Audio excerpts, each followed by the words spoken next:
Hello students, আশা করি তোমরা সবাই খুব ভালো আছো। আমি পার্থপ্রতিম সরকার এবং তোমরা এখন রয়েছো কনফিডেন্ট ইংলিশ উইথ পার্থ স্যারের টিউটোরিয়ালে। আজকের এই tutorial West Bengal board of secondary এডুকেশনের ক্লাস 8-এর ছাত্রছাত্রীদের জন্য। ইনফ্যাক্ট আমি আগের বছরে ক্লাস 8-এর বেশ কিছু ভিডিও আপলোড করেছিলাম, কিন্তু তোমাদের সঙ্গে মানে যারা 2024-এ ক্লাস 8-এ উঠেছো, মানে ক্লাস 7 থেকে যারা ক্লাস 8-এ উঠেছো, তাদের সঙ্গে আমার কোনো ফর্মাল ইন্ট্রোডাকশন হয়নি।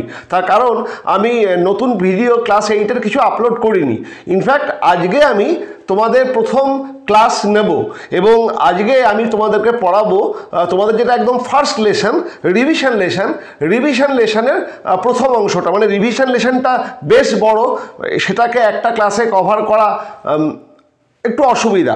এই জন্য আমি রিভিশন লেসনকে দুটো ভাগে ভাগ করে দুটো দিনে দুটো ভিডিও আপলোড করব এবং আজকে আমি রিভিশন লেসনের প্রথম অংশ অর্থাৎ পার্ট 1 তোমাদেরকে পড়াবো। চলো অ্যাক্টিভিটি 1টা শুরু করি। অ্যাক্টিভিটি 1-এ বলা হয়েছে underline the participle adjectives in the following sentence. নিচে যে বাক্যগুলো দেওয়া আছে তার মধ্যে, সেই বাক্যগুলির মধ্যে যেটা পার্টিসিপেল অ্যাডজেক্টিভ তাকে আন্ডারলাইন করতে হবে বা তার নিচে দাগ দিতে হবে। পার্টিসিপেল অ্যাডজেক্টিভস ব্যাপারটা কি? পার্টিসিপেল অ্যাডজেক্টিভসের বাংলা করলে হয় অংশগ্রহণমূলক বিশেষণ। পার্টিসিপেল কথার অর্থ হলো অংশগ্রহণ আর অ্যাডজেক্টিভসের অর্থ হলো বিশেষণ। ওকে, কাজে পার্টিসিপেল অ্যাডজেক্টিভসের পুরো কথাটা হচ্ছে অংশগ্রহণমূলক বিশেষণ। আরেকটা কথা বলে নেওয়া দরকার, উচ্চারণটা অ্যাডজেক্টিভ নয়। হ্যাঁ, আমরা মাস্টারমশাইরা ছাত্রদের বোঝার সুবিধার্থে অনেক সময় অ্যাডজেক্টিভ বলি, কিন্তু অরিজিনাল উচ্চারণটা হচ্ছে অ্যাডজেক্টিভস। ওকে, তো যাই হোক, underline the participle adjectives in the following sentence. নিচে যেগুলো পার্টিসিপেল অ্যাডজেক্টিভস আছে সেগুলোকে আমাদেরকে নিচে দাগ দিতে হবে, মানে আন্ডারলাইন করতে হবে। আচ্ছা, পার্টিসিপেল অ্যাডজেক্টিভস ব্যাপারটা কি একটুখানি সেটা বলে নিই, তারপরে আসছি। An adjective which is identical in form to a participle that is called participle adjectives. An adjective which is identical in form to a participle that is called participle adjective. যে অ্যাডজেক্টিভটা বা যে বিশেষণটা পার্টিসিপেলের মতোই তার ব্যবহার, তাকে আমরা বলি পার্টিসিপেল অ্যাডজেক্টিভস। ঠিক আছে, এবার তোমরা বলতেই পারো যে স্যার পার্টিসিপেল ব্যাপারটা কি? পার্টিসিপেল হচ্ছে যখন কোনো ভার্ব একই সঙ্গে ভার্বের এবং অ্যাডজেক্টিভের কাজ করে তাকে আমরা বলি পার্টিসিপেল। কোনো ভার্ব যদি একই সঙ্গে ভার্বের কাজও করে আবার অ্যাডজেক্টিভের কাজও করে তাকে আমরা বলি পার্টিসিপেল। আর পার্টিসিপেল অ্যাডজেক্টিভস কি? An adjective which is identical in form to a participle that is participle adjectives. Okay, এবার চলে এসো এখানেতে যেগুলো আছে সেগুলোর মধ্যে আরেকটা ভালো কথা, অ্যাডজেক্টিভস কী করে বুঝবে? মানে অ্যাডজেক্টিভস যেমন দিয়ে প্রশ্ন করতে পারলেই সেটা জানবে সেটা একটা অ্যাডজেক্টিভস। যেমন আমার গায়ের জামাটির রং লাল, তোমার জামাটির রং কেমন, কেমন বা যেমন এই দিয়ে প্রশ্ন করতে পারলেই সেটা হয় অ্যাডজেক্টিভস। ওকে, কোনো জিনিসের বিশেষণ, কোনো জিনিসের দোষ গুণ সংখ্যা পরিমাপ সেগুলোকে যখন বোঝাই সেটা হচ্ছে অ্যাডজেক্টিভস। ওকে, তো যাই হোক, এখানে এতে দেখো কি আছে, গ্রামারের সিরিজ আসছে, সেখানে তোমরা ইন ডিটেলস যেগুলো তোমাদের জানা দরকার খুব ভালোভাবে সেগুলো জানতে পারবে। কিন্তু গ্রামার যদি আমি এখানে পড়াই তাহলে এইগুলো বাদ চলে যাবে। আমি জাস্ট ছুঁয়ে যাচ্ছি, ইন ডিটেলস সিরিজ আসছে। Okay, the painted house looks beautiful. The painted house looks beautiful. Which house looks beautiful? The painted house. কোন বাড়ি দেখতে সুন্দর? রঙিন বাড়ি বা রং করা বাড়ি দেখতে সুন্দর। এই যে পেইন্টেড, এই পেইন্টেড কথাটা হচ্ছে পার্টিসিপেল অ্যাডজেক্টিভ। এই অ্যাডজেক্টিভটা identical in form with a participle. ঠিক আছে, identical in form to a participle that is participle adjectives. এই পেইন্টেড, এই রঙিন, কীরকম বাড়ি? রঙিন বাড়ি, এইটা একটা পার্টিসিপেল অ্যাডজেক্টিভ। কাজে আমাদেরকে আন্ডারলাইন করতে হবে কোথায়? এই পেইন্টেড কথাটার নিচে দাগ দিতে হবে। বিতে দেখো, a barking dog seldom bites. যে কুকুর ঘেউ ঘেউ করে সে কদাচিৎ কামড়ায়। যে কুকুর, কোন কুকুর কদাচিৎ কামড়ায়? যে কুকুর ঘেউ ঘেউ করে। এই পার্টিসিপেল অ্যাডজেক্টিভস খুব সোজা, খালি একটু বুঝে নাও। যে কুকুর ঘেউ ঘেউ করে সে কদাচিৎ কামড়ায়। কোন কুকুর কদাচিৎ কামড়ায়?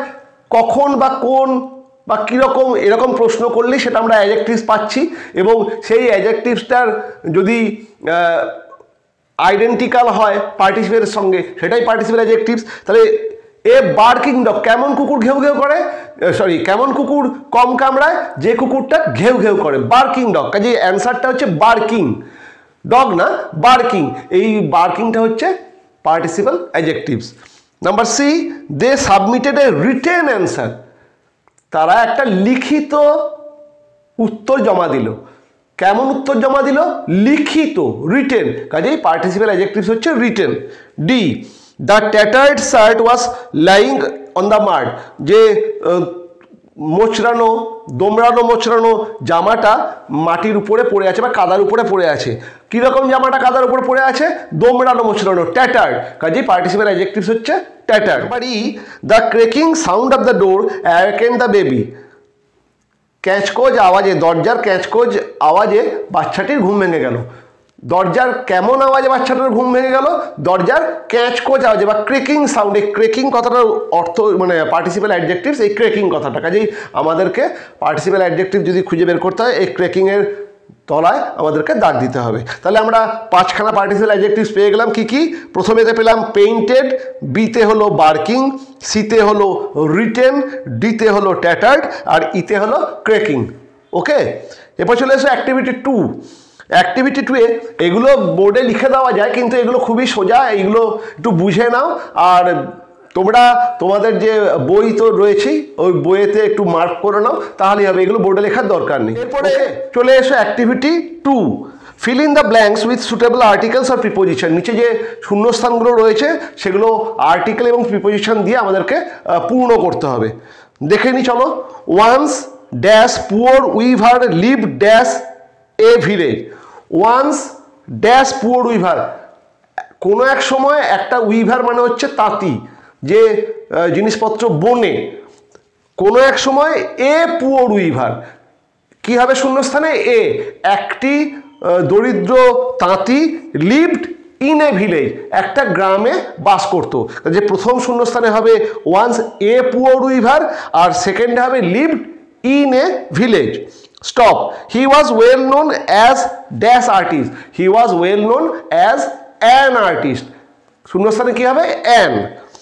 His beautiful designs dash clothes were much appreciated. His beautiful designs on clothes were much appreciated. His beauty, তার সুন্দর কারুকার্য, জামা কাপড়ের উপর তার সুন্দর কাজ লোকেদেরকে মুগ্ধ করতো। His beautiful designs on clothes were much appreciated. The weaver earned his livelihood dash working hard all day. এই তাঁতিটি তার জীবিকা নির্বাহ করতো কীভাবে? সারাদিন কাজ করে। তা কী হবে? The weaver earned his livelihood by working hard all day. Okay, তাহলে শূন্যস্থানগুলোতে কী কী হবে চলো এখানে আমি পরপর একবার লিখে দিচ্ছি। প্রথমেরটা হবে এ, তারপর একটা হচ্ছে ইন, তারপর একটা হবে অ্যান আর্টিস্ট, তারপরেরটা হবে অন, আর তারপরেরটা হবে বাই। ওকে, এই 5টা হবে a, in, an, on, by. Okay, activity 3 এটা দেখো, identify the adverbs in each set. আমাদেরকে এই অ্যাডভার্বগুলোকে আমাদেরকে বের করতে হবে। Put a tick mark on the adverbs, যে এই যে একটা করে সেট দেওয়া আছে এর মধ্যে একটা করে অ্যাডভার্ব আছে, কোনটা অ্যাডভার্ব সেটা আমাদেরকে বের করে তার উপরে টিক চিহ্ন দিতে হবে। ওকে, নাম্বার 1, টল সুইটলি চাইল্ড রান। এখানে সুইটলি, এই সুইটলিটি হচ্ছে অ্যাডভার্ব, আমাদের এই সুইটলির উপরে একটি টিক মার্ক দিতে হবে। Number 2, wait walk slowly. এই এল ওয়াই থাকলেই তোমরা নির্ভাবনায় জানবে এটা হচ্ছে অ্যাডভার্ব। ওকে, তা ওয়েট ওয়াক স্লোলি ফুল, এই স্লোলি হচ্ছে adverb. Number 3, happy friendship wise quietly, এই কোয়াইটলি এটা হচ্ছে adverb. Number 4, tomorrow evening careful look. এই টুমোরো আগামীকাল, এটা একটা কিন্তু অ্যাডভার্ব। ওকে, টুমোরো ইভিনিং কেয়ারফুল লুক, এখানে টুমোরোটা হচ্ছে adverb. Make here incident quick, এখানে হিয়ার কথাটা হচ্ছে অ্যাডভার্ব। তাহলে কি কি হলো? প্রথমে হলো সুইটলি, তারপরে হলো স্লোলি, 3 নম্বরে হলো কোয়াইটলি, 4 নম্বরে হলো টুমোরো এবং 5 নম্বরে হলো হিয়ার। ওকে। এরপরে অ্যাক্টিভিটি 3 বিতে চলে এসো। সেখানে কি বলেছে, classify the underline adverbs according to their functions in the chart given below. নিচে কিছু সেন্টেন্স দেওয়া আছে, তাদের মধ্যে কিছু অ্যাডভার্ব বা ক্রিয়া বিশেষণ আছে এবং সেই ক্রিয়া বিশেষণগুলোকে কাজ অনুযায়ী, তাদের কাজ অনুযায়ী শ্রেণী বিভাগ করো। যেমন নাম্বার 1 দেওয়া আছে, it is a good habit to rise early. এটা একটা খুব ভালো অভ্যাস সকালবেলায় ঘুম থেকে ওঠা। এই যে আর্লি, আর্লি একটা অ্যাডভার্ব। এই অ্যাডভার্বটা কীরকম অ্যাডভার্ব? এই অ্যাডভার্বটা হচ্ছে অ্যাডভার্ব অফ টাইম, মানে এটা হচ্ছে সময়ের যে ক্রিয়া বিশেষণ, এটা হচ্ছে সময় বিশেষক ক্রিয়া বিশেষণ, অ্যাডভার্ব অফ টাইম। এদের পরের পাতাতে একটা চার্ট দেওয়া আছে, দেখো এখানে ফাংশনস অফ অ্যাডভার্বস বলে একটা চার্ট দেওয়া আছে এবং প্রথমে দেওয়া আছে ম্যানার, তারপরে টাইম, তারপরে প্লেস এবং তারপরে ফ্রিকোয়েন্সি। এই যে আমাদের যে 4টে সেন্টেন্সই আছে, যে প্রথম সেন্টেন্সে আমরা যে আর্লিটা পাচ্ছি, এই আর্লিটা হচ্ছে অ্যাডভার্ব অফ টাইম। কাজে আমাদেরকে এই পরের পাতাতে এই টাইমের ঘরেতে আর্লি কথাটা লিখতে হবে, মানে আমাদের আর্লিটা হচ্ছে adverb of time. Okay, next হচ্ছে he often comes to our house. সে প্রায়ই আমাদের বাড়িতে আসে। He often comes to our house, এটা হচ্ছে অ্যাডভার্ব অফ ফ্রিকোয়েন্সি, মানে এই আসা যাওয়া এই ব্যাপারটাকে, এই যে ফ্রিকোয়েন্সি, এটাকে বোঝানোর জন্য যে অ্যাডভার্বটা আমরা ইউজ করছি সেটা হচ্ছে adverb of frequency. He often, সে প্রায়শই আসে। কেমন আসে? প্রায়শই আসে। কাজে আমাদের এখানে যে ফাংশন অফ অ্যাডভার্বসে যে লাস্টে দেখো ফ্রিকোয়েন্সি আছে, তার তলাতে আমাদের লিখতে হবে এই অফেন কথাটা। নাম্বার 3তে দেওয়া আছে, the nightingale Singh sweetly. Nightingale পাখি খুব সুন্দর বা মিষ্ট স্বরে গান গায়। তা এটা কি? এটা হচ্ছে adverb of manner. Adverb of manner কীরকমভাবে গান গায়? খুব মিষ্ট স্বরে গান গায়। কেমনভাবে গান গায়? মিষ্ট স্বরে। এখানে দেখো অ্যাডভার্ব একদম প্রথমে আছে ম্যানার, এখানে আমাদেরকে এই সুইটলি কথাটা লিখতে হবে। আর নাম্বার 4 দেখো, my pet dog follows me everywhere. আমার কুকুর আমাকে সব জায়গাতেই অনুসরণ করে। এই এভরিওয়্যারটা অ্যাডভার্ব। এটা কেমন অ্যাডভার্ব? এটা হচ্ছে অ্যাডভার্ব অফ প্লেস, স্থান। আমার কুকুর কোথায় কোথায় আমাকে ফলো করে? আমার কুকুর সব জায়গাতেই আমাকে ফলো করে। কাজে আমাদেরকে এখানে যে প্লেস রয়েছে সেখানে এই এভরিওয়্যার কথাটা আমরা লিখব। ওকে, এরপরে চলে এসো অ্যাক্টিভিটি 4-এ। Choose the correct alternative from the verbs given in the brackets and fill in the blank. আমাদের এখানে কিছু অল্টারনেটিভ দেওয়া আছে, মানে কিছু ভার্বের কিছু রূপ দেওয়া আছে এবং যেটা হবে, মানে শূন্যস্থানে যেটা বসবে, সঠিক যে রূপটা বসবে সেটা আমাদেরকে চুজ করতে হবে। এতে দেখো, আই ড্যাশ এ বুক নাও। আমি ড্যাশ এ বুক নাও, আমি একটা বই পড়ছি। এটা হবে আমি একটা বই পড়ছি। এখানে অল্টারনেটিভগুলো দেওয়া আছে কি? Read, am reading, was reading. কি হবে? আই অ্যাম রিডিং এ বুক নাও, আমি এখন একটা বই পড়ছি। কাজে আমরা অ্যান্সারটাকে লিখবো আই অ্যাম রিডিং। অ্যাম রিডিংয়ের উপর আমরা দাগ মারবো বা এই শূন্যস্থানেতে অ্যাম রিডিং কথাটা লিখবো। ওকে, আমি আর এটা লিখছি না, মুখেই বলে দিচ্ছি আই অ্যাম রিডিং এ বুক নাও। ওকে, বিতে দেখো কি আছে, Tintin dash home just now. Tintin এইমাত্র ঘরে ফিরেছে। এখানে অল্টারনেটিভ দেওয়া আছে is returning, was returning, has return. কি হবে? Tintin has return just now. Tintin এইমাত্র ঘরে ফিরেছে। সিতে দেখো, when we reach the hall comma the film dash. যখন আমরা হলে পৌঁছেছিলাম তখন ফিল্মটা বা সিনেমাটা শুরু হয়ে গেছিল। এখানে অল্টারনেট কি দেওয়া আছে? Starts, started, had started. আমরা কি জানি যে যখন পৌঁছেছিলাম এরকম বোঝাতে আমরা কি করব? আমরা পাস্টের পাস্ট পারফেক্ট যেটা, সেটা ইউজ করব। তাই এটা কি হবে? When we reach the hall the film had started, already শুরু হয়ে গেছিল। ওকে, কাজে আমাদেরকে অ্যান্সারটা লিখতে হবে had started. D, the young man boarded the bus while it dash. The young man, অল্প বয়সী ছেলেটি বাসেতে চড়লো যখন এটি চলছিল, মানে বাসটা চলছিল সেই অবস্থায় ছেলেটি বাসেতে উঠেছিল। তাহলে এখানে অপশান কি দেওয়া আছে? Is moving, was moving, had moving. তা আমরা জানি যে বাসটা চলছিল, ঠিক আছে, বাসটা চলছিল, পাস্ট কন্টিনিউয়াস। তাহলে সেখানে কি হবে? The young man boarded the bus while it was moving. Okay, the young man boarded the bus while it was moving. E, the Shatabdi Express dash Puri at the scheduled time, yet it failed to reach Howrah on time. Shatabdi express সঠিক সময়ে পুরী থেকে ছেড়েছিল, তারপরেও সে হাওড়া স্টেশনে এসে ঠিক সময় পৌঁছায়নি। শতাব্দী এক্সপ্রেস ছেড়েছিল, পাস্ট পারফেক্ট, একটা সময় এসে ছেড়েছিল, তার কি হবে? অপশন হচ্ছে is living, has left, had left. Had left past perfect, কাজে অ্যান্সারটা হবে the Shatabdi express had left Puri at the schedule time yet it fail to reach Howrah on time. যদিও শতাব্দী এক্সপ্রেস নির্দিষ্ট সময় পুরী থেকে ছেড়েছিল, এটা হাওড়া স্টেশনে পৌঁছতে দেরি করেছিল। ওকে, হ্যাড লেফট হবে। এরপরে চলে এসো অ্যাক্টিভিটি 5। অ্যাক্টিভিটি 5-এর এতে দেওয়া আছে write the positive, comparative and superlative form of the adjectives and fill in the chart given below. এখানে কম্পারেটিভ, সুপারলেটিভ আর পজিটিভ ফর্ম বসাতে হবে, মানে ডিগ্রি চেঞ্জ করতে হবে। What is the degree? Degree বলতে কি বুঝি? অ্যাডজেক্টিভসের রূপভেদকে আমরা বলি ডিগ্রি। অ্যাডজেক্টিভস বা বিশেষণের রূপভেদ তাকে আমরা বলি ডিগ্রি। বাংলায় বলা হয় বিশেষণের রূপভেদ, ইংরেজিতে তাকে আমরা বলি ডিগ্রি। এবং ডিগ্রি ক প্রকার? ডিগ্রি 3 প্রকার, পজিটিভ ডিগ্রি, কম্পারেটিভ ডিগ্রি এবং সুপারলেটিভ ডিগ্রি। যেমন এখানে তোমরা অলরেডি এগুলো জানো, তাও একবার বলে দিই। যেমন পজিটিভ ডিগ্রিতে দেওয়া আছে লার্জ, লার্জের কম্পারেটিভ কী হবে? লার্জার। আর সুপারলেটিভ কী হবে? লার্জেস্ট। Large, larger, largest. তারপরে কম্পারেটিভ দেওয়া আছে মোর বিউটিফুল, তার পজিটিভ কী হবে? Beautiful, beautiful, more beautiful. এবং সুপারলেটিভে কী হবে? Most beautiful. ঠিক আছে, তারপরে পজিটিভ ডিগ্রিতে কিছু নেই, কম্পারেটিভে কিছু নেই, একদম সুপারলেটিভ দেওয়া আছে best.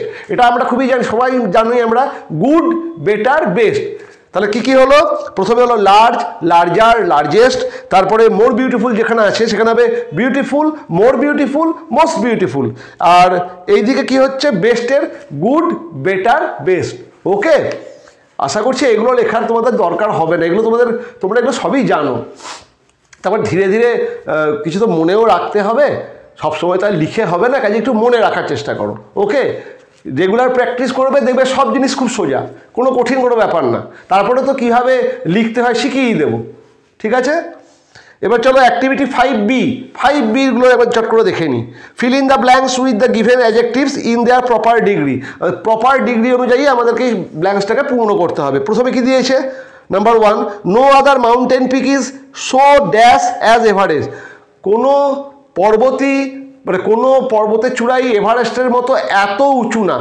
So high as Everest, ব্র্যাকেটে দেখো হাই দেওয়া আছে, সেটাই একদম হুবহু বসে যাবে। No other mountain peak is so high as Everest, কোনো মাউন্টেন পিকই এভারেস্টের মতো এত উঁচু নয়। কাজেই উত্তরটা হবে শুধু সো দেওয়াই আছে, হাই যেটা আমাদের ব্র্যাকেটের মধ্যে আছে ওটাই আমরা বসিয়ে দেবো। Okay, number 2, Darjeeling is dash than Lava. Darjeeling লাভার থেকে ঠান্ডা। তাহলে কি হবে? দার্জিলিং ইজ কুল, মানে কুলের কোন ডিগ্রিটা হবে? কুল, কুলার, কম্পারেটিভ ডিগ্রি। দুটো জিনিসের মধ্যে তুলনা করছি, দার্জিলিং আর লাভার মধ্যে ঠান্ডার তুলনা করছি। তুলনা করলে আমরা কি বুঝি? Comparison, comparative degree. Okay, positive ডিগ্রির পরেরটা হচ্ছে কম্পারেটিভ ডিগ্রি। তাই এখানে দুটো জায়গার ঠান্ডার মধ্যে তুলনা করছি, কাজে এটা একটা কম্পারেটিভ ডিগ্রি। কুলের কম্পারেটিভ ডিগ্রি হচ্ছে কুলার, আমরা লিখব Darjeeling is cooler, COOLER, cooler than Lava. Okay, number 3, Reshmi is the dash girl in the class. Reshmi ক্লাসের মধ্যে সব থেকে উঁচু, সব থেকে, এটা কি? এটা একদম আলটিমেট, মানে একদম সবার মধ্যে, যখন এটা হচ্ছে সুপারলেটিভ, মানে সবার মধ্যে প্রথম বা সবার থেকে বড়, এটাকে হচ্ছে একদম সুপারলেটিভ ডিগ্রি। কাজেই কি হবে? এখানে টল আছে, টল, কম্পারেটিভ টলার এবং সুপারলেটিভ টলেস্ট। তাহলে কি উত্তর লিখবো? Reshmi is the tallest girl, TALLEST, tallest girl in the class. Okay, কঠিন লাগছে কি? কোনো কঠিন ব্যাপার না, দেখো খুব সোজাই হয়ে যাবে। Number 4, very few Indian cities are as dash as Kolkata. খুব অল্প ভারতীয় শহরই কলকাতার মতো এত বড়। এটা কি? এটা হচ্ছে পজিটিভ ডিগ্রি। কাজে অ্যান্সারটা কী হবে? যেটা দেওয়া আছে ব্র্যাকেটে সেটাই বসে যাবে। Very few Indian cities are as big as Calcutta, এটা পজিটিভ ডিগ্রিতেই হচ্ছে। ওকে, নাম্বার 5, দ্য রাজধানী express runs dash than most other Indian trains. রাজধানী এক্সপ্রেস অন্যান্য ভারতীয় ট্রেনের তুলনায় দ্রুত চলে। দুটো বস্তুর মধ্যে কম্প্যারিজন করা হচ্ছে, মানে কম্পারেটিভ ডিগ্রি, তাহলে ফার্স্টের কম্পারেটিভ ডিগ্রি ফাস্টার, কাজে কী হবে, দ্য রাজধানী এক্সপ্রেস রান ফাস্টার দেন মোস্ট আদার ইন্ডিয়ান ট্রেন। রাজধানী এক্সপ্রেস অন্যান্য ট্রেনগুলো, অন্যান্য ভারতীয় ট্রেনের তুলনায় দ্রুত চলে। ওকে, কাজে অ্যান্সারটা হবে ফাস্টার। তাহলে প্রথমেরটা কী হলো, প্রথমেরটা হাই বসলো। নাম্বার 2 দার্জিলিংয়ের পরে কুলার, COOLR কুলার বসলো। 3 নম্বরে টলের জায়গায় বসবে tallest, superlative. Number 4 positive degree বিগই বসবে, এবং নাম্বার 5 এটা একটা কম্পারেটিভ ডিগ্রি ফাস্টার বসবে। ওকে, এবং নাম্বার 6, এই নাম্বার 6 দিয়েই আজকে আমাদের এই ক্লাসটা শেষ করব, এবং নেক্সট দিন বাকি অ্যাক্টিভিটি এবং একটা রাইটিং আছে, সেটা নেক্সট ক্লাসে করব।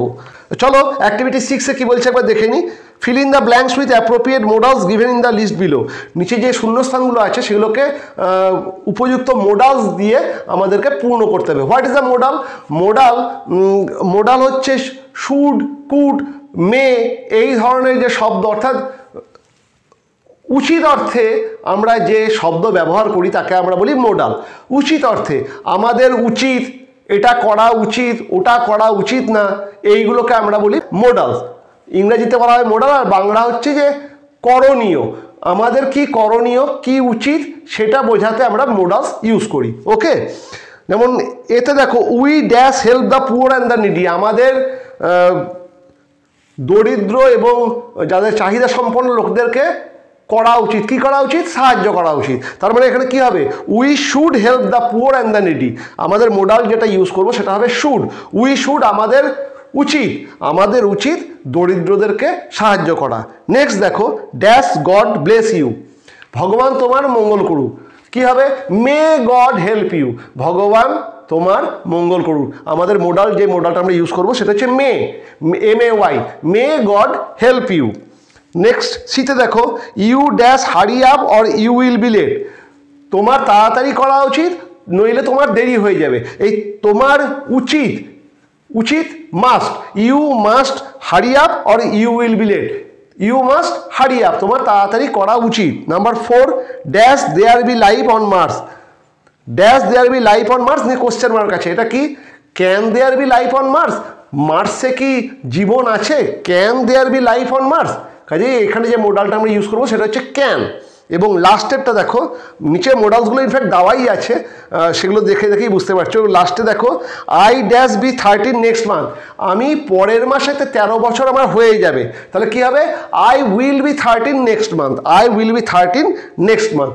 ওকে, তাহলে আমাদের কি হলো, প্রথমেরটা হলো শুড, পরেরটা হচ্ছে মে, 3 নম্বরেরটা মাস্ট, 4 নম্বরেরটা ক্যান, এবং 5 নম্বরেরটা উইল। ওকে, তাহলে আজকে এ পর্যন্তই। নেক্সট টিউটোরিয়াল আমরা অ্যাক্টিভিটি 7 থেকে অ্যাক্টিভিটি 10 পর্যন্ত করে নেব। ওকে, তাহলে দেখা হচ্ছে নেক্সট টিউটোরিয়ালে। আর যারা এখনও confident English with Partha sir এই চ্যানেলটাকে সাবস্ক্রাইব করোনি, তারা সাবস্ক্রাইব করে নিও। এই চ্যানেলে তোমরা তোমাদের ইংরাজি বিষয়ক সমস্ত রকম, সেটা প্রোজই হোক, রাইটিংই হোক, গ্রামারই হোক, সমস্ত রকম বিষয় এখানে পেয়ে যাবে। ওকে, দেখা হচ্ছে নেক্সট টিউটোরিয়ালে।